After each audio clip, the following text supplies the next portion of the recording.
Welcome to the NAHA webinar brought to you by the National Association for Holistic Aromatherapy. To learn more about NAHA, please visit www.naha.org. Tonight's presentation topic is Sunflower for the Garden and Apothecary. This educational webinar is being presented by Sharon Falsetto. Sharon is a UK certified aromatherapist. She has lived in the United States since 2006, and she is the founder of Sedona Aromatics, the garden school. Sharon wrote and teaches a home study aromatherapy education program, the Logistics of Aromatics program, which is approved by NAHA. And Sharon had worked in the UK government healthcare services for a decade before moving to the United States. She has now been writing and editing professionally about aromatherapy for over a decade. She is both a published author and editor and also an aromatherapy business consultant, a custom blend formulator, and an herbal studies student. Sharon works from her garden studio in Sedona, Arizona, where she offers small workshops and retreats on site, surrounded by her 1-acre homestead and aromatic gardens. Sharon is the author of Authentic Aromatherapy and the current chief editor of the NAHA Aromatherapy Journal. She is the NAHA Director Coordinator and the NAHA Regional Director for Arizona. To learn more about Sharon, please visit her website at www.sedonaaromatics.com. And I'd like to just take a moment and welcome Sharon for being here this evening and speaking on this wonderful, lovely topic for what a great month for this, August, for the month of sunflowers, one of my favorite flowers in the world. So I'm very excited to hear what you're going to teach us all about this beautiful flower. So thanks for being here, Sharon. Thank you, Callie, and thank you for allowing me to be here to talk about sunflower. As you said, it's your favorite flower, and I think it's many people's favorite flowers. So I'm pretty excited to share the information I have and let people know how they can use this flower in aromatherapy as well. So we'll go ahead and just have a quick look at what we're going to run through in this webinar. I'm going to give you a little bit of early history. I'm not going to go on about that too much because I know history can be a little dry sometimes, but it's good to know where the sunflower came from. We'll look at a botanical overview, so we'll discuss the botanical names, and we'll look at some different varieties of sunflowers and what ones you can plant in your garden. Well, also that leads us on to growing sunflowers in the garden. They are actually one of the easiest flowers to grow, but I'm going to give you a few tips in there.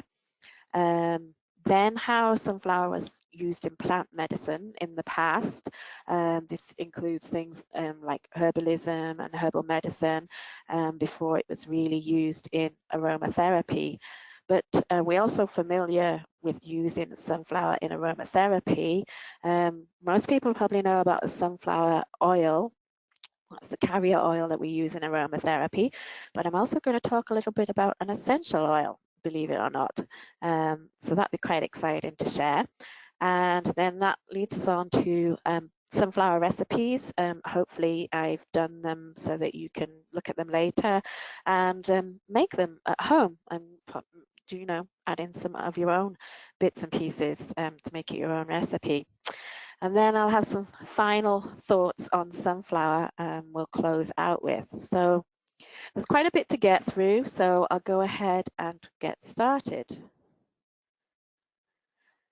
So first up, sunflower in history. And this is the botanical name of the sunflower that we're familiar with in using in aromatherapy, which is the annual sunflower. Pronunciation, see, I can't even say pronunciation. Most people ask, well, how do I pronounce these names? Because they're not familiar to us. So I've tried to spell that out to help you with the pronunciation of this. I'm going to give it a try here. It's Helianthus annuus. Helianthus annuus. That's how the Latin word for sunflower, and that's broken down from the Greek word helios for sun, and also the Greek word anthos, meaning flower, hence sunflower. The annuus comes from the Latin word for yearly. So as we say, that type of sunflower is an annual, which means it comes through every year. And if we look a little bit at the French and Spanish words, tournesol and tournesol, that which turns towards the sun. Again, that's what sunflowers do. And I don't want to get too technical into this term, this heliotropism. It basically means that young sunflowers will turn from east to west until mature, when they will stay facing east to protect themselves from the afternoon sun. That's a fascinating thing to think about. How does it do this? Well, there was a study I printed off online when I was researching this. It was called Turning Heads, the Biology of Solar Tracking in Sunflower. And it goes into how sunflowers and other plants like this, you know, have this phenomenon of turning. They will actually turn around. Sorry, excuse me. I just got something flash up that I didn't have a good internet connection. Hopefully you can still hear me. They actually turn around during the night. Yeah, Under the Sharon, you're cover. here. I can hear you. You're okay. We could just see, you just want to remove your toolbar down there on the bottom. Oh, okay. So I think you just have There you to, go. there you go. Okay, good. You're good. Sorry. I saw that flash up and I thought, oh, I've lost everybody. So hopefully you can cut that out of the recording. Okay, so I was just saying sunflowers turn around in the night, and they do this what's called the turgor-mediated. So they have these little specialized organs inside of the plant called pulvini, and they're responsible for turning the plant during the night. So they might be facing east in the morning, then they turn around during the day and face west. And then when you get up in the morning, they've magically turned back the other way, unless they're mature. It's just the little ones that do this.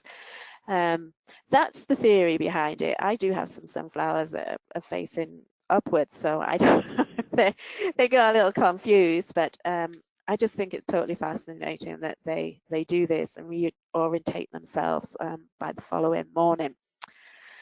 So we'll move on to the next slide here. So sunflower in history.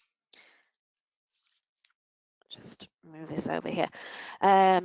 So sunflower goes back way, way, way back. More than you probably realize. It's actually been carbon dated to the calendar for 2600. That's what the CA means there. It's carbon dated to the calendar. So they verified this for Mexico in El Salvador, first millennium BC. And this is quite an interesting fact.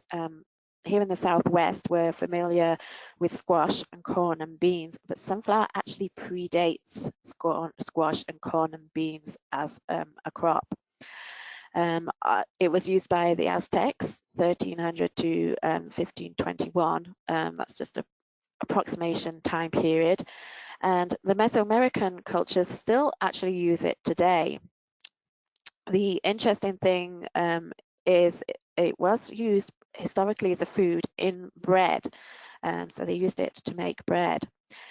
When the Spanish conquistadors came over, they actually suppressed the use of the sunflower. I don't know if they were afraid of these big yellow heads or the fact that it was solar worship. It was also warfare, used in warfare, and as an aphrodisiac. So it could be any of those reasons it got suppressed by this. So just imagine the power of this sunflower had over these people when they came over.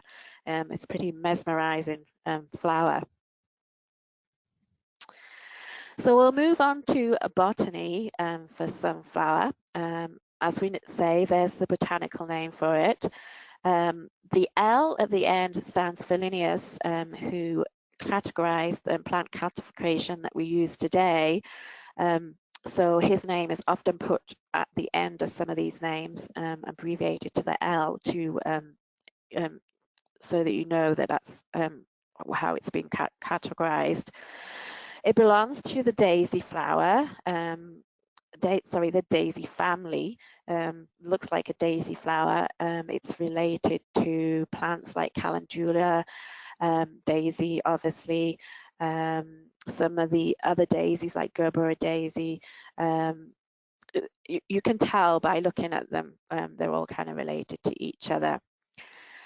Leaves and stalk. The stalk is often rough. It's got these wide, rough leaves as it matures. When it's little, it doesn't have them, but as it matures, and in the stalk, if you have mature sunflower and it dries back and you peel it back, it's like this polystyrene kind of stuff inside of it, and it's kind of like a stick. That's, my dog loves to play with them because it does snap easily in two, but it's really kind of like a stick that dogs love to play with. So it's kind of fascinating to see that. The flowers, we've got the flower head, which is actually a false flower head. It's called a pseudianthium, and it's not the real flower head. What you think is the real flower head is not the real flower head. The flower head is actually made up of lots of smaller 5-petal florets, and the outer flowers are the ray flowers and the inner flowers are the disc flowers.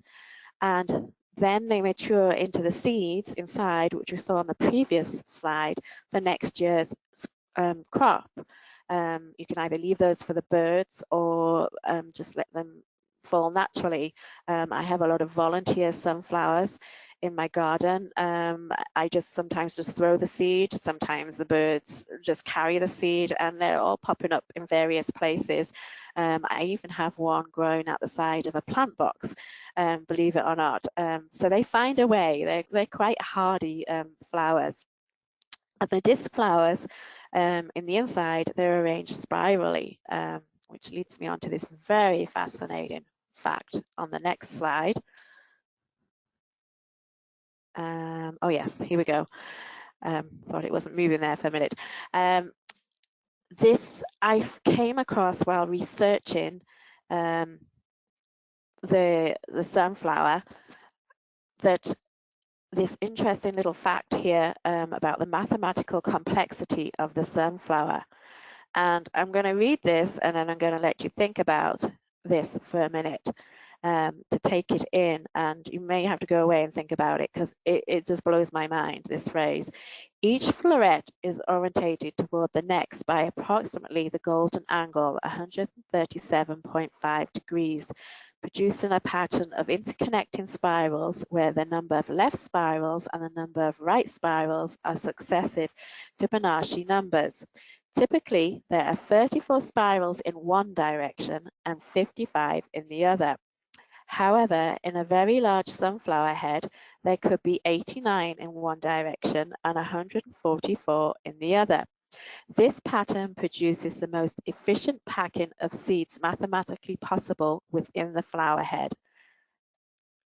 That's absolutely amazing that this happens inside a sunflower head, but even this was, possible. It just shows you how amazing nature can be. Have I checked this out? No, I haven't done it. I don't have a sunflower head that's probably big enough to check it out, but if you get those big, massive mammoth ones, it's probably worth seeing if you can check this out at some point, because I did not know this was what they did. But anyway, that's a very interesting fact there something for you to think about. So we'll move on to a little bit more about the sunflower here. As we mentioned, Helianthus is the name given to sunflower, but it's actually the collective name.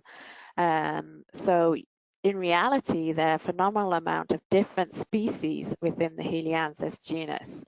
So I thought I'd go and check this out to see how many there actually was, and I came up with 498 plant name records for sunflower. Admittedly, some of these say they're unresolved, which means they're kind of in dispute, but as we know in the plant world, plant names are always changing, and I don't think you'll ever get some fully resolved. But 498 plant name records for sunflower. So it's not just a little old sunflower. There's so many different ones there. As I say, we're familiar with the annual one, but I'm going to talk a little bit about the perennial one, which you may or may not be aware of. They also have different heads. You can have a single-headed sunflower or one that multi-branches and keeps producing more as it grows up. We even have pollenist sunflowers as well, and the heirloom ones, which are the really kind of old species. So it all breaks down into quite a lot of different categories.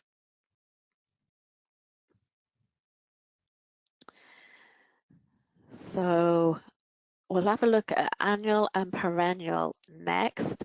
We've really discussed annual. That's the one we're familiar with in aromatherapy. Now, perennial, you've probably seen, you might not have realized the sunflowers, but they grow in the wild. So you'll probably find them all across the United States, maybe in other countries as well. And they're native to the habitat of that particular state. So there'll be little wild variations between them. They've probably spread themselves over the years across the country, and birds carried them and everything. So you get certain little tweaks in them. So you might see some growing by the roadside or in meadows or all around the place. And what the crop hybrids are ones that are used from the wild perennials crossed with the annual sunflowers. So man has basically taken the wild perennial and crossed it with the annual sunflower. Now, why would they do that? They basically use it for the oil seed, the vegetable oil that's produced, because it's considered more valuable. It's a longer growing season, higher yields, there's more hardier varieties, better root stability, and better soil conservation. So as usual, we're kind of interfering a little bit with nature. We're trying to perfect a better kind of sunflower as we go on. Single-headed sunflowers. These produce just one large bloom, as you can see in the photograph there. They basically produce that flower, and once that flower is gone, that's it for the season. There's no more. So in order to get around that, you could sow them every few weeks. So you put sunflowers in 1 week and maybe wait a couple of weeks and then put some more in, and so on through the growing season, so that when the first one dies off, you've got other ones coming through as well. So you'll continually have a sunflower garden. And we don't just have yellow sunflowers. There's red, bronze, cream, orange, white. Some of these are hybrids. So you need to check out exactly what you're buying. It might be a hybrid, it might be an heirloom, it might be a single-headed one, it might be a multi-branching one. All these different things that you probably never thought of before when you're looking at sunflowers. So multi-branching, these, like this one here, got a few heads on this sunflower here. They produce many small blooms from multiple branches from one plant. So if you have one that blooms, you're going to get another flower. They don't necessarily all clump together at the top like this. They can go up as the flower goes up. So you'll have some little ones down here and some other ones up there. And they do have a longer growing season than the single-headed sunflowers. So if you want sunflowers to last, it might be worth looking at the multi-branch sunflowers. And if you deadhead them, that means like snipping off the ones that are dead, it'll keep them growing for longer as well, as a succession sowing that we talked about in the previous slide there. And again, they come in a variety of colors: yellow, bronze, red, orange, white, or cream. I'm just going to read out some, they're not really brand names, but names you might have come across as you're looking for sunflowers. Multi-branching types might have names like Autumn Beauty, Drop Dead Red, Evening Sun, Lemon Queen, Moulin Rouge, Peach Passion. Also a teddy bear sunflower, which is kind of like, looks like kind of a teddy bear head, which looks a little bit more unusual. You might have seen these.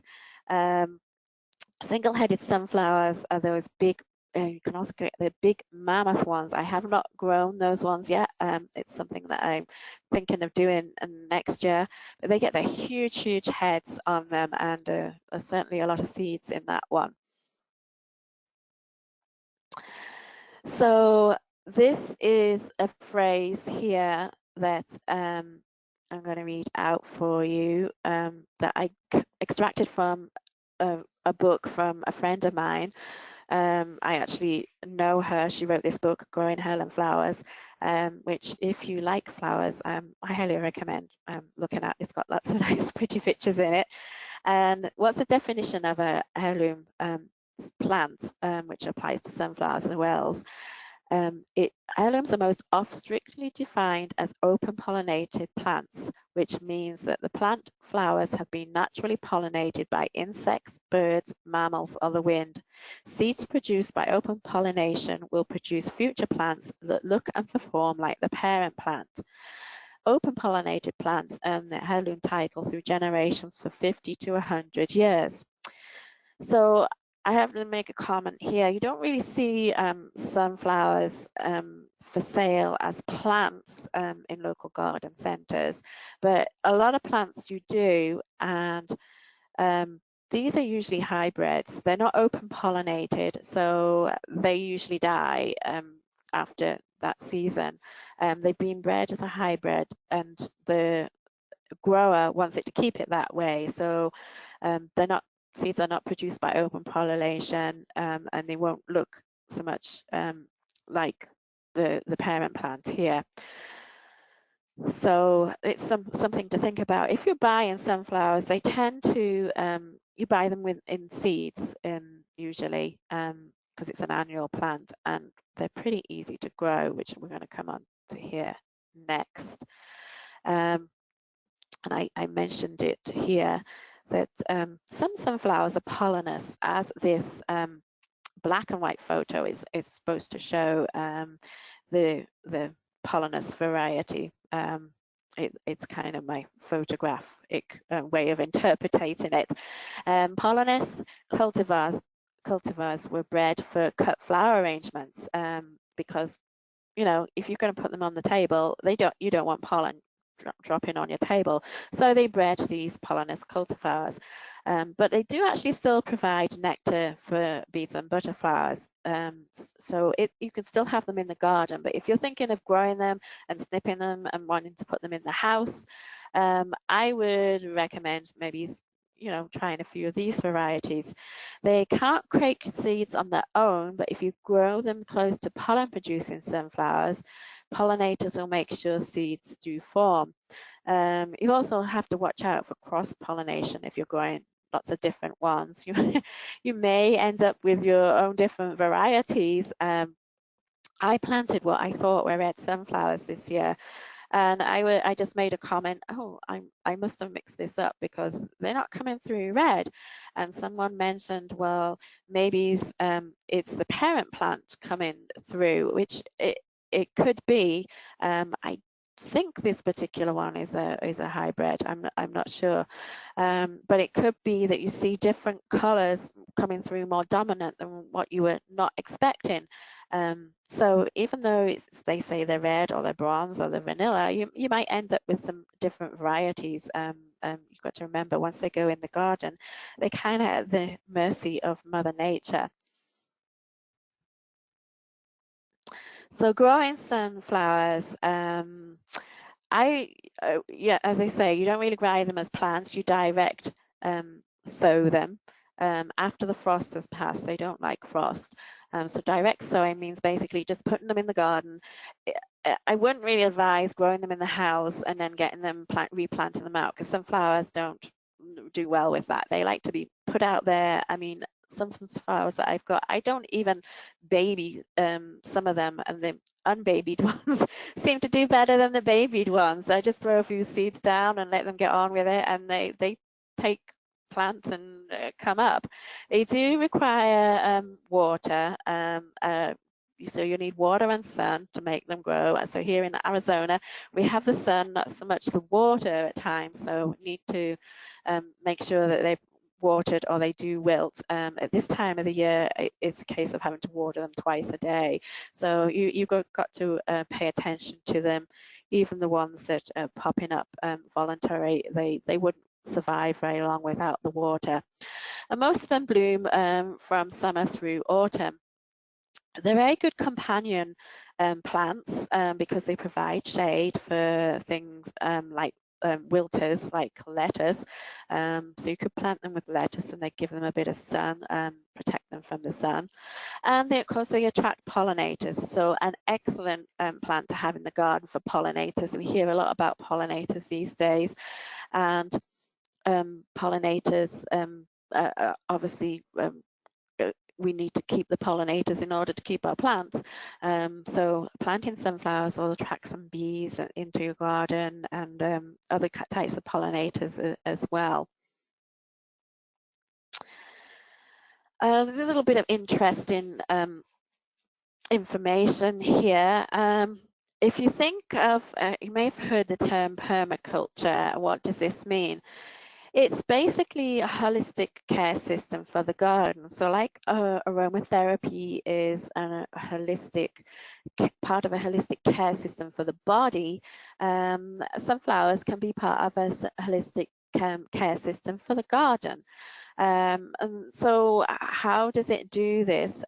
Sunflower is called a permaculture worker because it says it's beneficial in phytoremediation. Oh, there's another big word. So what does phytoremediation mean? Phytoremediation means the removal of harmful toxins from the soil with the use of living green plants. So if you plant sunflowers in soil that's pretty toxic, they supposedly pull this up and remove the harmful toxins from the soil and clean up the soil. But if you're going to be using your sunflowers for anything else, I wouldn't recommend doing that, because you've got to remember, where does that toxins go? Into the sunflower. So it may be out the soil, but then the sunflowers aren't good for anything else. But they are hard little workers, and they, you know, as we mentioned before, they're also good companion plants. So they take care of other plants in the garden as well. So a bit like the holistic care system for the body, they're part of the holistic care system for the garden. So sunflowers in plant medicine. Sunflowers are what they call a solar herb. Flowers that look like the sun, and obviously they're called sunflowers. So this is pretty easy to see why sunflower is a solar herb.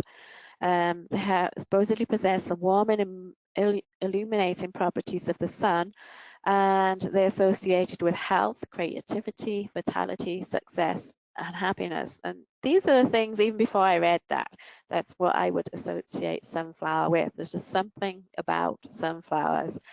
And the other solar herbs that you might familiar with is calendula, ginger, because it's warming, and cinnamon because it's warming, and dandelion as well, which often gets bad press, but dandelion has a lot of benefits, which I won't go into here, but you can read up on that. Sunflower in plant medicine. You can actually make a sunflower flower essence, and if you're familiar with the Bach's remedy, you might have experience flower essence, and flower essences are really simple to make at home. You basically need a clear bowl of water, distilled, not distilled water, spring water or well water is good to use. And then you place inside the flowers that you want to extract the flower essence from. So in the case of sunflowers, you pick the sunflower heads and just float them on the top of the water there and leave them in the sun. And the essence of the sunflowers goes through into the water, and then you bottle that water, and that's your flower essence. It's a little bit more complex than that, the bottling process, but that's the basic concept of it. And flower essences have different uses. Ones I found for this one, and I read this from the book of Shanti Deccan, who's one of our NAHA directors, and I totally agree with what she's written here, because again, it would be what I would say about sunflower. It's uplifting to the spirits, energizer, courage, and a confidence builder. I personally have had experience with that. I haven't with this made the flower essence as yet, but just with the plant itself, due to personal things in my life, I didn't have a lot of confidence. It knocked me down. But this flower has pulled me through, just seeing its happy smiling face in the garden, and just so many things about it. I can relate to it. It's kind of been healing, and it's given me the courage and the confidence again, and made me feel happy. So yeah, that's what sunflower could do for you. So what else have we got? Well, we've got the infused oil. It's you need to note that the infused oil is not the same as the carrier oil. An infused oil is where we might use sunflower carrier oil as the base and infuse another plant into it. So, oh, have I got that the wrong way around? So, oh, yes, I will explain in a second point here, sorry. Sunflower carrier oil is used as the base, and we infuse another plant into it, like calendula. Or we could actually infuse sunflower itself into another base carrier oil. So or you could even do it into sunflower. So sunflower into sunflower. There's just so many different ways you can do this. But as I said, it's not to be confused with the use of sunflower carrier oil on its own. Plants like calendula, for example, are difficult to extract. So it's usually an infused oil, the calendula. You could use other bases for it, but sunflower is often used because it's very light, and we'll come on to the benefits of the carrier oil in a minute. You can also use sunflower as a tincture and as a tea. Difference between a tincture and a tea. Tincture is alcohol-based, where the tea is water-based. And it's basically putting the flowers into either the alcohol and the water and taking it appropriately in that various format. Again, I'm not going to go into too much detail because we don't have enough time to do that, but you can look these things up later. Another fascinating thing I found about the chemistry of sunflower, we're talking about the actual plant here, the plant chemistry. When I looked it up on this database, which is one that some of you might be familiar with, it brought up 323 chemicals found in sunflower. I was going to list them all, but when I found there was 323, I thought that was a little bit of overkill. So you can go and type this in yourself and look it up. But there's 323 chemicals brought up in all the different parts of the plant, including the flower, the stem, the leaf, the pollen, the spore, the seed, and the essential oil. The main thing coming out of the plant actually is the sesquiterpene, I knew I was going to say that wrong, sesquiterpene lactones, which is the compounds produced within the plant, and these are believed to contribute to plant defense. So some of these compounds are useful to the plant to try and protect it from other things eating it, or acts as a warning to various other plants about something happening to it. So we may extract it for goodness of the plants, but sometimes it's the defense system for the plant. There's a reason those things are in there.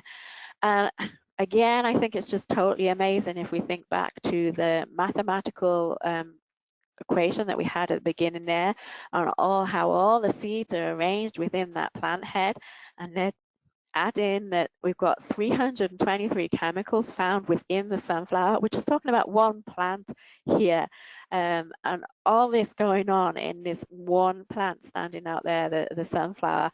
So next time you look at a sunflower, you might look at it a little bit differently. And of course, I had to get my puppy in here. This is my puppy, Harry. He was only 3 months old in this photo. He's 2 now, but he was so small at 3 months. He'd barely been home very long, and he was in the garden with me. And Harry discovered the benefits of sunflower seeds pretty much straight away. As you can see from that photo there, he's tasting them. Does he know what's in them? I don't know, but they have got a lot of benefits within them there, as we see listed. The seeds contain 35 to 42% of the oil. This is the carrier oil we're talking about. Mainly the linoleic acid, but it's also got the oleic acid in there, and I'm going to talk a little bit more about that.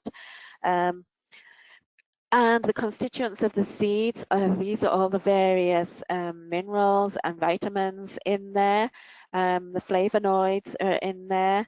The flavonoids are what give the plant the color to the flowers and the fruits within the plant. So even they have a purpose in there. And as I got up there, carrier oil is sourced from the seeds. The constituents here basically listing if you're going to eat sunflower seeds, and they're pretty nutritious if you're going to eat them. And a bit of a guilty secret I'm going to share with you here. Actually, I know the goodness of sunflowers seeds, but I don't like to eat seeds and nuts on their own. So I tend to mix them in with blueberries and just a little bit of ice cream, and I can highly recommend that snack. It's not very aromatherapy based at all, but give it a try and see what you think. So the benefits of actually eating these seeds, whichever way you eat them, and these are actually seedlings in my garden here when they were pretty young of the sunflowers.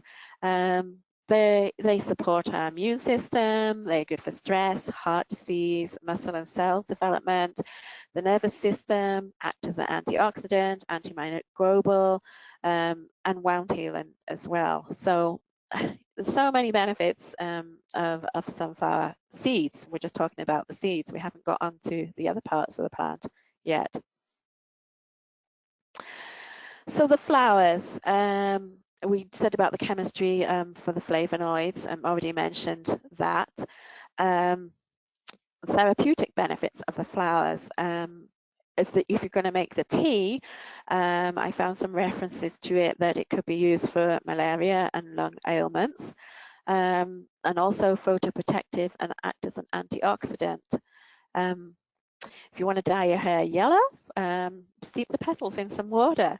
That apparently produce as a yellow hair dye. I have to confess I haven't tried this, but that's the reference that I found for it.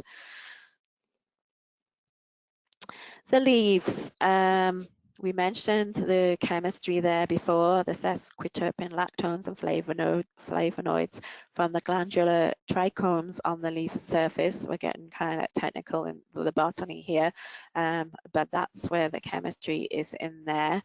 You can also make a tea from the leaves, and it seems to be pretty good for fever, and as a diuretic and expectorant as well. And in the past, I think they probably used this for insect and snake bites and used it in a poultice. And the Cherokee Indians made a sunflower leaf infusion to treat kidney disorders.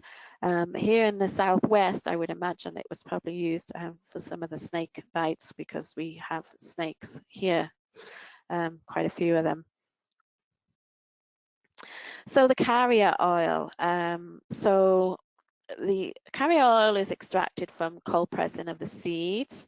I've highlighted the linoleic acid because, as we mentioned before, that is usually the main component, but you need to check because sometimes different sunflowers can produce different quantities. So that's why I've put that little note there. So what good is linoleic acid? It's a polyunsaturated omega-6 fatty acid, which means it has 2 or more double bonds in its makeup, and in this instance it has a carbon double bond in the N6 position, if we're getting technical with chemistry here. As for what is it good for, it helps the skin in both function and appearance. So that's a good reason to use it. The oleic acid, which is still in there, it's just not in as good higher quantity, is a monosaturated omega-9 fatty acid. I won't get into all the chemistry here for it. I just want to mention that it's moisturizing and regenerating for the skin, and it can also be used for inflammatory conditions. I like it because it's a light oil. It was one of the first oils I used in aromatherapy, first carrier oils. I found it's pretty good to use with children and babies because it's so light, and you can just add 1 drop of essential oil to it for that kind of age group, and it's not heavy and not as oily as some of the other oils.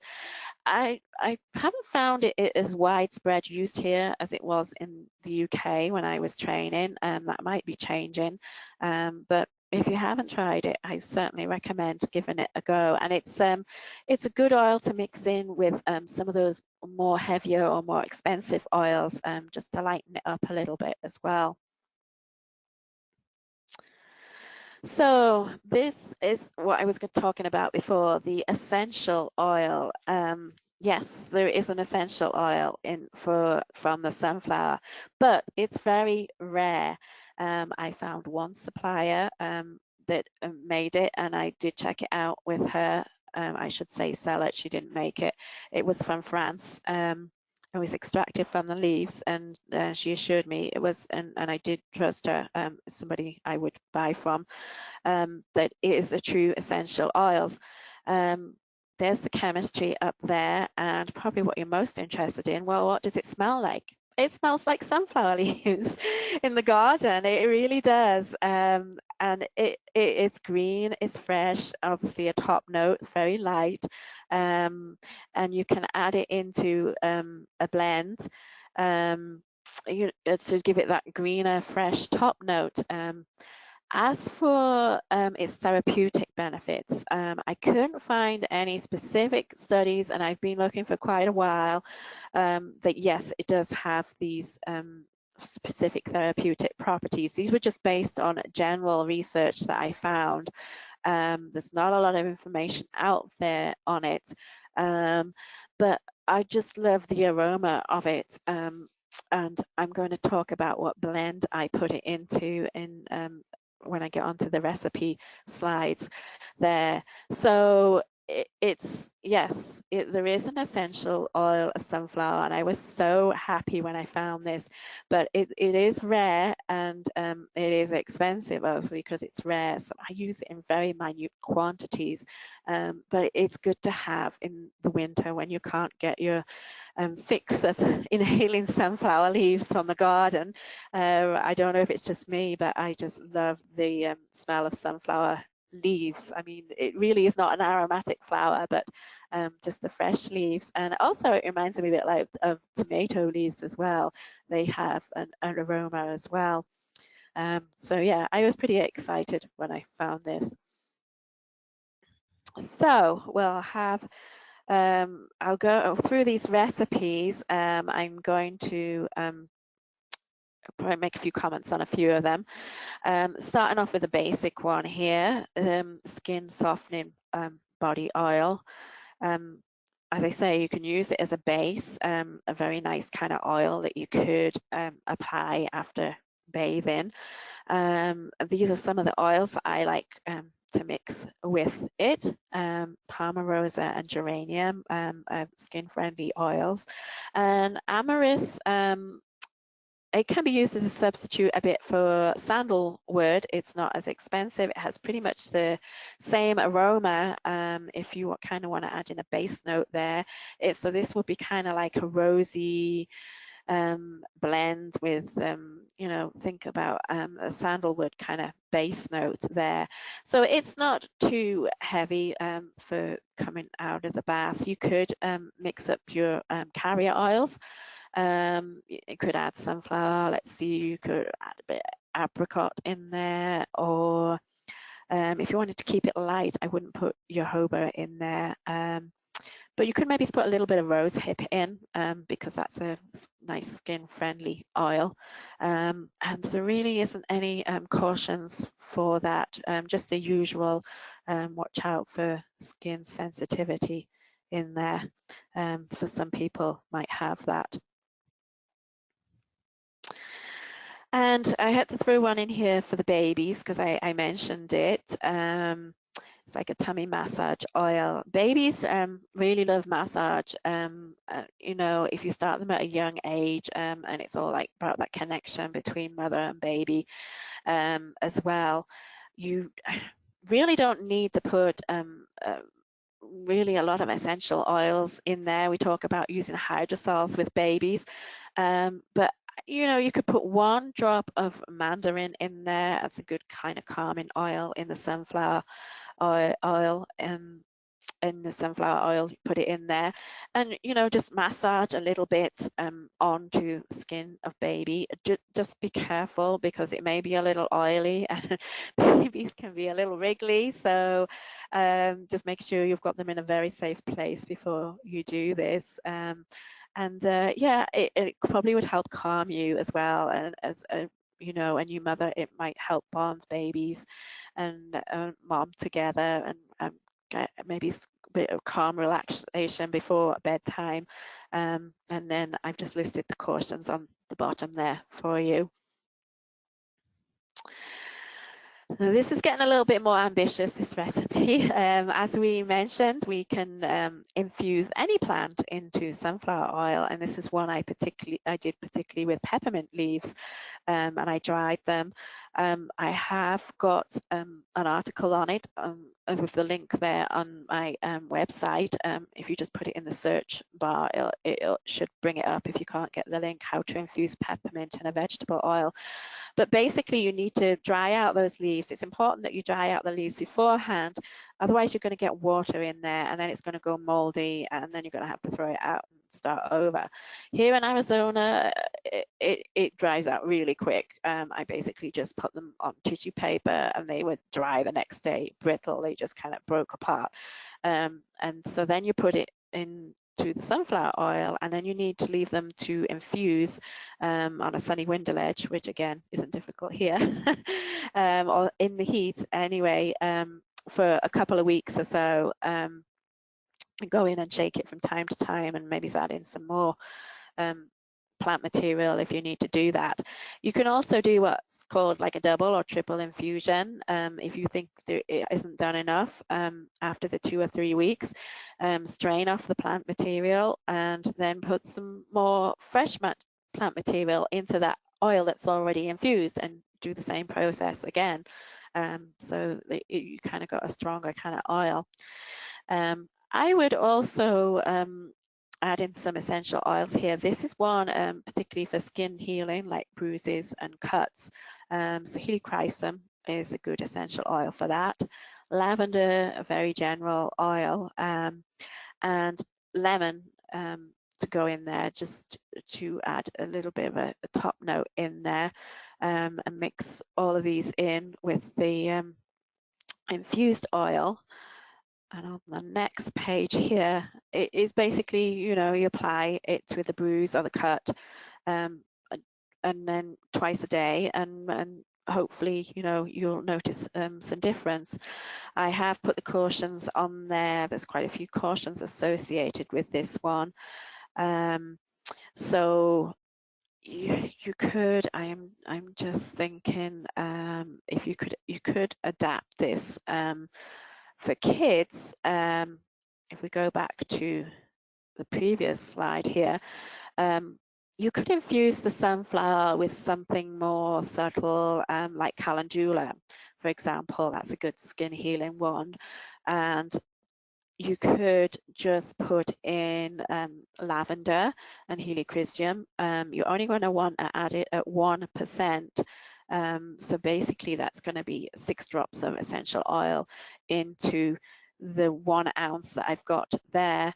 And you could still use the same oils here. So basically, I've got what, 7, 8, 9, 12 there. So basically you can half that amount. I would maybe put 1 drop of helichrysum, maybe 2 drops of lemon, and then that would make it about 3 drops of lavender to adapt that.